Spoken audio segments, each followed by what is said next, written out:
Hello everyone, आज हम सिखाते हैं आपके लिए गुणा करना शॉर्ट ट्रिक्स में। शॉर्ट ट्रिक्स में गुणा हम कैसे कर सकते हैं और बड़े से बड़े नंबर की गुणा हम शॉर्ट ट्रिक्स में कर सकते हैं। उसके लिए एक ट्रिक है, आप उसको समझ लें। पहले ट्रिक ये कहता है sum of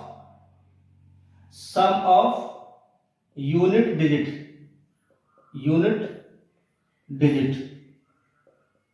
some of unit digit कितना होना चाहिए? 10 होना चाहिए। सम ऑफ यूनिट डिजिट 10 होना चाहिए। 10 कहाँ होना चाहिए? एक एग्जांपल लेता हूं जिससे कि आप अच्छी तरह से समझ जाए। एग्जांपल में लिया है, मैंने लिखा है 14 मल्टीप्लाई बाई 16। यदि आप इन दोनों की गुणा करेंगे तो इन दोनों की गुणा कितनी आएगी? 6 चौक 24 और 1 से बड़ा कितना होता है? 2। गुणा कर दो 2 की, तो 2 एकड़ 2, इसकी ये गुणा आ गई। अब ये तो छोटे नंबर था, बहुत आसान था, कर लिया। हमें देखना ये है कि सम ऑफ यूनिट डिजिट क्या होना चाहिए? 10। तो यहां हम देखते हैं इसका यूनिट डिजिट कितना है? 4। इसका यूनिट डिजिट कितना है? 6। यदि हम इन दोनों को ऐड करेंगे तो कितना आएगा? 10 आएगा। शर्त तो लागू होगी। अब दूसरा एक एग्जांपल लेता हूं, जैसे आप समझे। दूसरा एग्जांपल ये मान लो मैंने लिख लिया यहां पर 24 और मल्टीप्लाई बाई 36। अब आप यहां देखेंगे कि यहां भी यूनिट डिजिट कितना है? यूनिट डिजिट का जो सम है वो 10 है। इधर 4 है और इधर 6 है। 6 और 4 10। लेकिन ये ट्रिक यहाँ काम नहीं करेगी। क्यों? क्योंकि ये जो नंबर है ये 20 से बड़ा हो गया। हमारा जो दूसरा नंबर होना चाहिए वो 20 से छोटा, 20 से बड़ा हो लेकिन 30 से छोटा हो और उनका सम 10 हो, तभी ये कर सकते हैं हम, तभी ये ट्रिक लागू होगी। जैसे मान लीजिए मैं यहाँ लिखता हूँ दूसरा नंबर 30 से छोटा, तो 30 से छोटा हमारा क्या हो गया? 26। लेकिन 20 से बड़ा है, 30 से छोटा है। अब यहाँ इन दोनों का जो समय कितना है?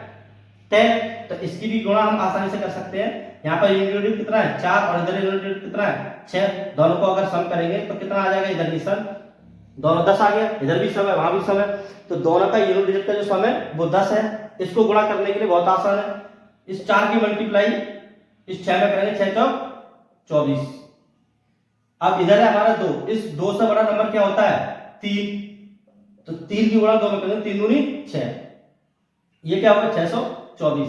ये इसकी शॉर्ट ट्रिक्स में गुणा होगी। अब मैं आपको थोड़ा बड़ा नंबर लेता हूं और फिर आप देखो कैसे आप समझ पाते हैं अच्छी तरह से। आपका सारा क्लियर हो जाएगा, जो अभी दिमाग में कुछ चल रहा है वो सारा खत्म। एकदम बढ़िया तरीके से आपको बता रहा हूं, बहुत अच्छी तरीके से। जैसा मान लीजिए दूसरा नंबर मैं एक लेता हूं बड़ा। जैसे एक एग्जाम्पल के लिए मैंने बड़ा नंबर ले लिया 73 मल्टीप्लाई बाई 77। यहाँ आप देखिए 70 से बड़ा, ये 70 से बड़ा है और ये 80 से छोटा है। हमेशा बीच में नंबर लेना है। यदि पहला नंबर 70 से बड़ा है तो दूसरा नंबर 80 से छोटा ही होना चाहिए। तब उनका यूनिट डिजिट कितना होना चाहिए? 10 होना चाहिए। यूनिट डिजिट का जो सम है वो 10 होना चाहिए। यहाँ भी आप देखेंगे 3 और 4 का सम कितना है? 3 और 7 का सम 10 है। अब इसकी गुणा करते हैं शॉर्ट में, तो इस 3 की गुणा यहाँ कर दो, 7 या 21।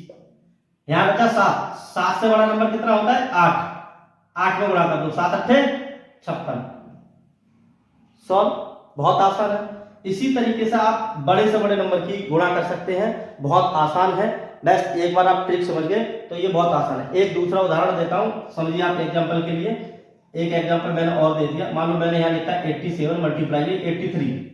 आप देखो ये 80 से बड़ा है लेकिन ये भी 80 से बड़ा है। दोनों का सम कितना है? 10 है। तो 7 या 21 और 8 से एक बड़ा होता है 9, तो 8 में 72। ये भी सॉल्व बहुत आसान है। गाइस आपको ये ट्रिक कैसी लगी इसे वीडियो के कमेंट में बताएं। वीडियो को लाइक करें, शेयर करें और इसी तरह की नई नई वीडियो के लिए आप हमारे पेज को फॉलो भी करें। जय हिंद गाइस।